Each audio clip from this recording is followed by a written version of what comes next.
Hello friends, chase the goal के इस online platform पे आपका हार्दिक स्वागत है।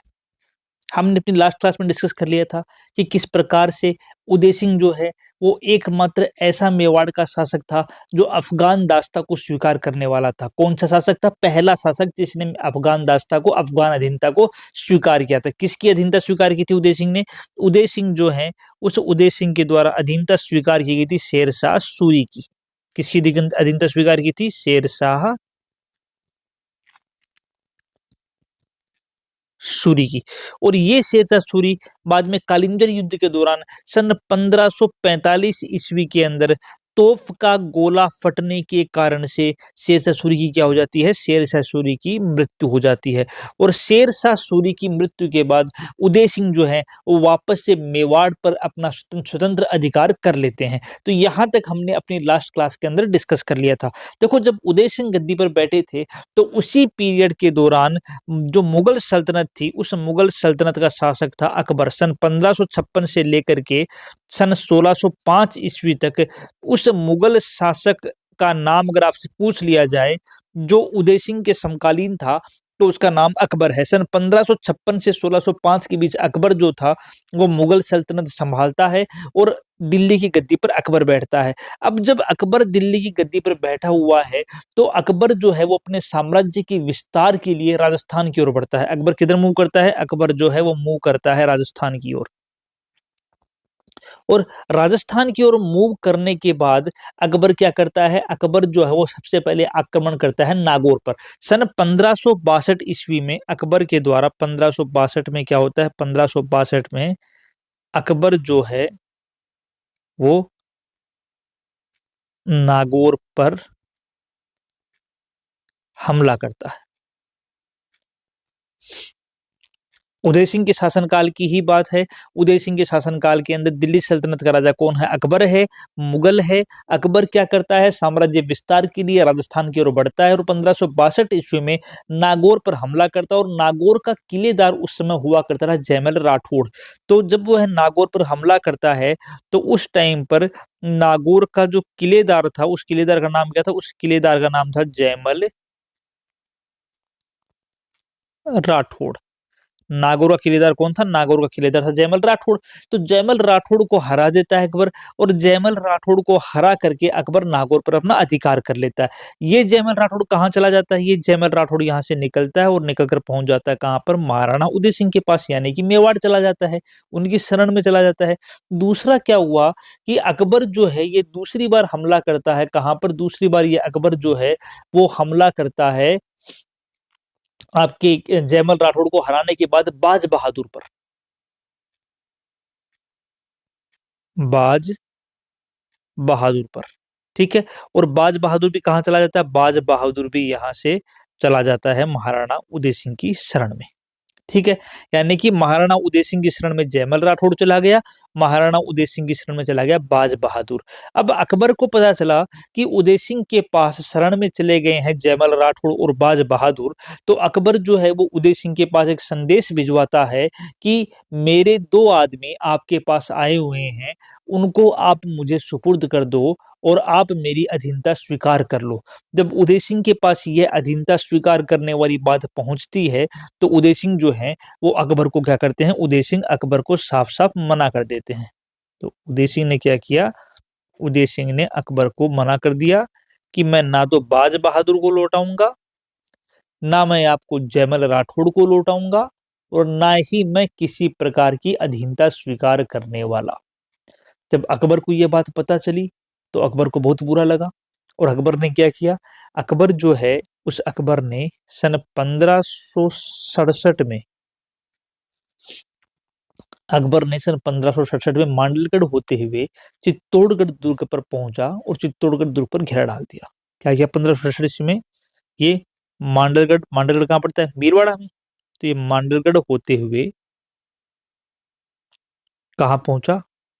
मेवाड़, यानी कहाँ पे? चित्तौड़। और चित्तौड़ पर क्या करता है? चित्तौड़ पर क्या डाल देता है? चित्तौड़ पर यह घेरा डाल देता है, ठीक है। चित्तौड़ की दुर्ग का घेराव कर लेता है ये।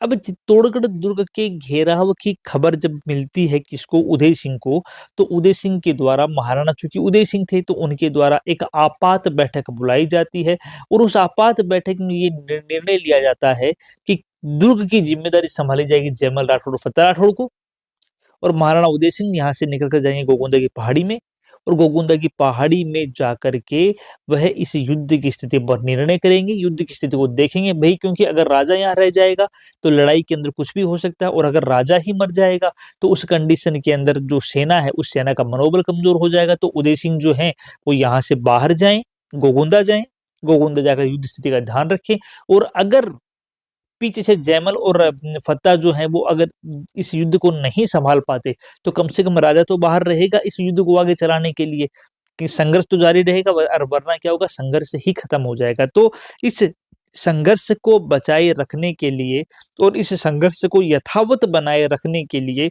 निर्णय ये लिया गया कि उदय सिंह जो है वो तो कहाँ जाएंगे, वो तो निकलेंगे गोगुंदा पहाड़ी जाएंगे, वो गोगुंदा चले जाएंगे पहाड़ियों में, और पीछे से जो दुर्ग है उस दुर्ग को कौन संभालेगा, दुर्ग को देख, दुर्ग की जिम्मेदारी किसको देगी, दुर्ग की जिम्मेदारी देगी जयमल वह फत्ता राठौड़ को, कि जयमल और फत्ता राठौड़ क्या करेंगे, जयमल और फत्ता राठौड़ दुर्ग की जिम्मेदारी संभालने का काम करेंगे। ठीक है, तो उदय सिंह चले गए गोकुंदा की पहाड़ियों में, जैसा कि बैठक में निर्णय लिया गया उसके हिसाब से। अब क्या हुआ कि इस चित्तौड़ दुर्ग पर 6 महीने तक घेराबंदी होने के बाद जब दुर्ग की घेराबंदी, दुर्ग की किलेबंदी तोड़ी नहीं जा सकी, तब अकबर जो है उस अकबर के द्वारा क्या किया गया, अकबर के द्वारा बारूद से चित्तौड़गढ़ दुर्ग की दीवार को उड़ा दिया गया। अकबर ने क्या किया, अकबर जो था इस अकबर ने बारूद से चित्तौड़गढ़ की दीवार को उड़ा दिया।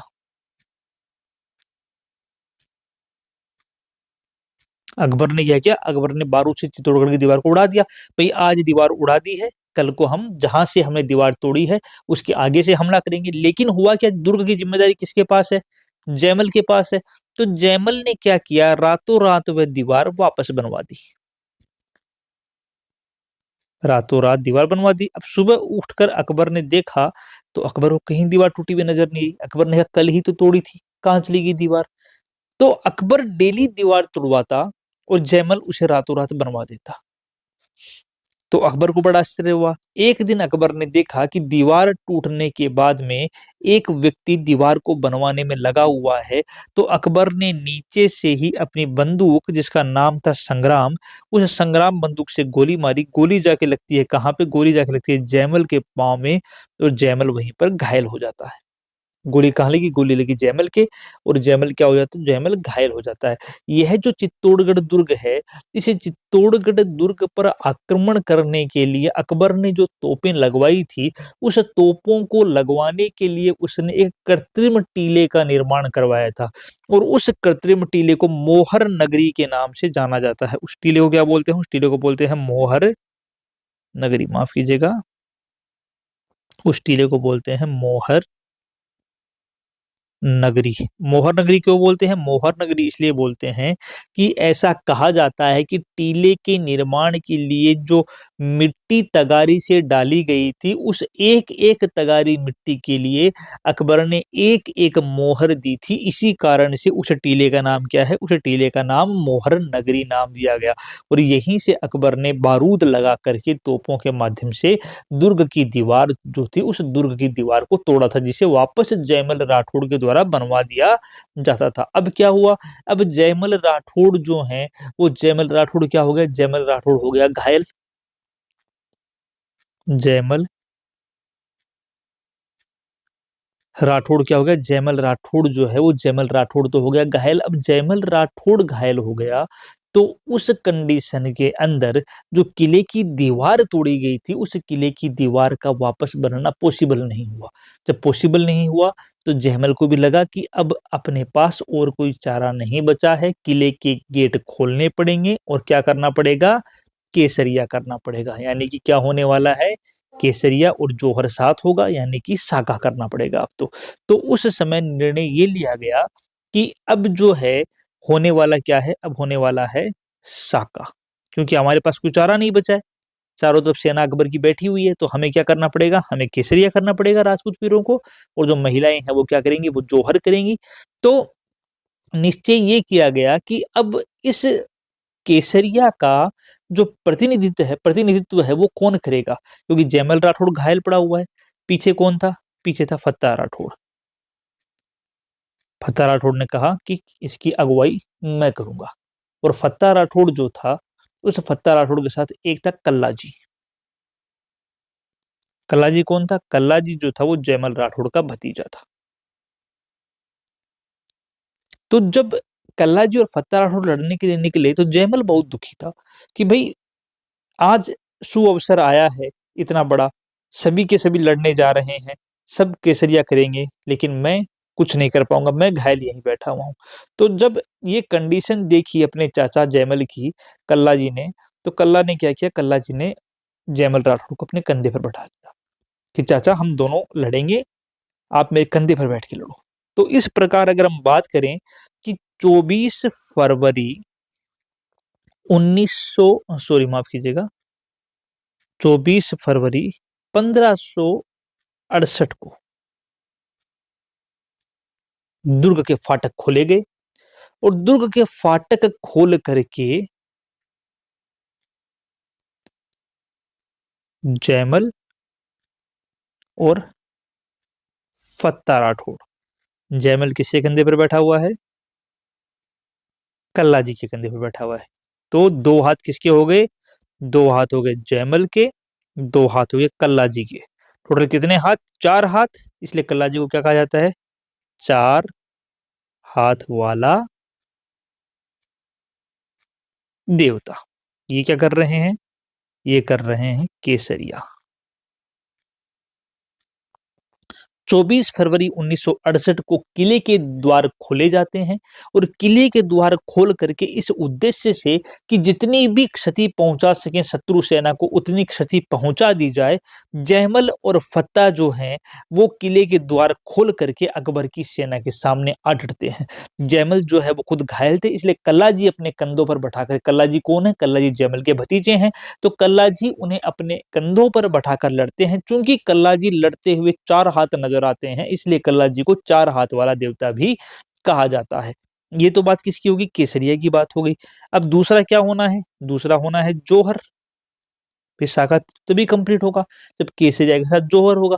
तो जौहर का नेतृत्व करती है फत्ता की पत्नी, जिसका नाम था फूल कंवर। फूल कंवर के साथ में 7,000 और महिलाएं थी, जो क्या करती हैं, उस दिन जौहर करती हैं। 24 फरवरी 1568 की वह तारीख, जिस दिन हमारे चित्तौड़ के अंदर तीसरा जो है वो साका होता है। इस तीसरे साके के अंदर केसरिया करते हैं जयमल, फत्ता और कल्ला जी, और जो जौहर होता है वो होता है फूल कंवर के प्रतिनिधित्व में। और टोटल 7,000 महिलाएं, 7,000 राजपूत महिलाएं उस दिन जौहर करती हैं, और जो केसरिया संभाले हुए वीर हैं वो केसरिया करते हैं। और इस प्रकार तीसरा और अंतिम साका चित्तौड़गढ़ का होता है 24 फरवरी 1568 को। इसके अंदर डेटों में आपको मिल सकता है कोई हेर फेर, कई जगह 25 फरवरी भी लिखा हुआ है, लेकिन हमें याद रखनी है 1568 की वह तारीख, 1568 की वह सन, जिस दिन क्या होता है, जिस दिन यह एक साका की घटना जो है वो चित्तौड़ के अंदर क्या होती है, घटित होती है। इस युद्ध के अंदर ऐसा कहा जाता है कि राजपूती वीरों ने इस कदर कत्लेआम मचाया मुगल सेना का कि जिसको देख करके अकबर जो है वो बौखला उठा। ऐसा कहा जाता है कि लगभग 4 या 5,000 राजपूती सेना ने 30,000 के करीब मुगल जो थे वो काट डाले थे उस दिन। इस कारण से अकबर मुगलों के इस कत्लेआम से बौखला उठा, और उसने चित्तौड़ के अंदर प्रजा को भी कत्लेआम करने का आदेश दे दिया। और इस कत्लेआम के कारण से अकबर के ऊपर जो कलंक लगा वो अमिट कलंक लगा, जिसे अकबर ने अपने पूरे के पूरे पीरियड के अंदर अपने पूरे के पूरे राज्यकाल के पीरियड में मिटाने की कोशिश भी की, और उसको मिटाने की शुरुआत उसने जयमल और फत्ता राठौड़ की हाथी रूढ़ पाषाण मूर्तियां आगरा के किले पर लगवा कर की। कि इतने वीर थे जयमल और फत्ता राठौड़ कि वो जब लड़े हमारे साथ तो इस कदर लड़े कि उनकी वीरता से अकबर भी प्रभावित हुए नहीं रह सका। इस कारण से अकबर उनकी पाषाण कालीन मूर्तियां, जो कि हाथी रूढ़ हैं, हाथियों पर विराजित मूर्तियां हैं, वो आगरा के किले पर लगवाता है, लेकिन बाद में उसे औरंगजेब के द्वारा क्या कर दिया जाता है, वहां से हटवा दिया जाता है। तो यह जो साका होता है, यह साका तीसरा और अंतिम साका है जो मेवाड़ के इतिहास में होने वाला साका है। पहला साका हमने पढ़ा था, कब हुआ था? रावल रतन सिंह के टाइम पे हुआ था। दूसरा साका हमने पढ़ा था कि जो महारानी कर्मावती थी, उस कर्मावती के दौरान साका हुआ था, जब राणा सांगा की मृत्यु हो गई थी और बहादुर शाह के द्वारा हमला किया गया था चित्तौड़ के ऊपर।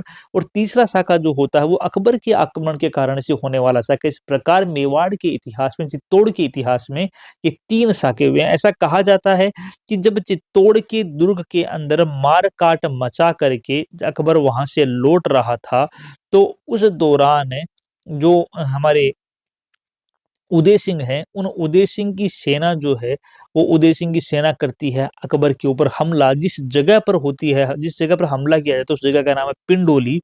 इस कारण से उस युद्ध को पिंडोली का युद्ध भी कहा जाता है। गुरिल्ला मार प्रणाली थी, गुरिल्ला युद्ध लड़ते थे, ये पहाड़ों में छुपे छुपे हमला करते थे, तो उस युद्ध को कहा जाता है पिंडोली का युद्ध। तो इस प्रकार आज की क्लास के अंदर हमने, अच्छा पिंडोली का युद्ध हुआ, पिंडोली के युद्ध के अंदर फिर क्षति पहुंचाने की कोशिश की गई, लेकिन हुआ क्या कि उदय सिंह जो हैं, इस घटना से, चित्तौड़ की यह जो घटना हुई तीसरे साके वाली, इस घटना से बहुत ही व्यथित हुए, और उदय सिंह जो है इस व्यथा के साथ लंबे समय तक नहीं जी पाए, और उनकी 28 फरवरी 1572 को, यानी कि इस घटना के लगभग 4 साल बाद 28 फरवरी 1572 को उनकी गोगुंदा में होली के दिन मृत्यु हो जाती है। गोगुंदा में होली के दिन मृत्यु हो जाती है। किनकी? इनकी, हमारे उदय सिंह की। तो आज की क्लास के अंदर हम इतना ही डिस्कस करेंगे। आज की क्लास के जो महत्वपूर्ण बिंदु थे, वो क्या-क्या महत्वपूर्ण बिंदु देखे हमने। जो सबसे महत्वपूर्ण बिंदु निकल के हमारे सामने आता है, वो निकल के हमारे सामने आता है केसरिया से, जिसके अंदर जयमल राठौड़, कल्लाजी और फत्ता और फूल कंवर के द्वारा जौहर। कल्लाजी को 4 हाथ का देवता क्यों कहते हैं? क्योंकि जयमल राठौड़ उनके कंधे पर बैठे हुए हैं, कंधे पर बैठकर लड़ रहे हैं, इसलिए उन्हें 4 हाथ वाला देवता भी कहा जाता है। कब हुई यह साका वाली घटना? तो 1568 की डेट आपको याद रखनी है, ठीक है? ये महत्वपूर्ण डेट है। अगर हम बात करें इसके अलावा और जो महत्वपूर्ण बिंदु हैं वो, तो इसके अलावा जो महत्वपूर्ण बिंदु आती हैं वो आते हैं मोहर नगरी आती है। मोहर नगरी क्या है? मोहर नगरी के बारे में बताया कि टीला जिसका निर्माण अकबर के द्वारा करवाया गया, उस टीले की प्रत्येक तगारी डालने के लिए एक-एक मोहर दी गई, इसलिए इसे मोहर नगरी बोलते हैं। अकबर की बंदूक का नाम तो संग्राम बंदूक जो थी वो अकबर की बंदूक थी, ठीक है? और इसके अलावा जो यहाँ से एग्जाम के अंदर पूछा हुआ क्वेश्चन है, वो है कि हाँ, नागौर जो है, उस नागौर का किलेदार कौन था? तो जयमल राठौड़ था। जिसको किसने हराया था? जिसको अकबर ने हराया था, और जिसके कारण से उसे यहाँ से निकल करके किसकी शरण में आना पड़ा? उदय सिंह की शरण में आना पड़ा था। तो आज की क्लास में बच्चों इतना ही करेंगे। कल की क्लास में इसका टॉपिक को कंटिन्यू करेंगे। मिलते हैं कल की क्लास में, तब तक के लिए जय हिंद दोस्तों।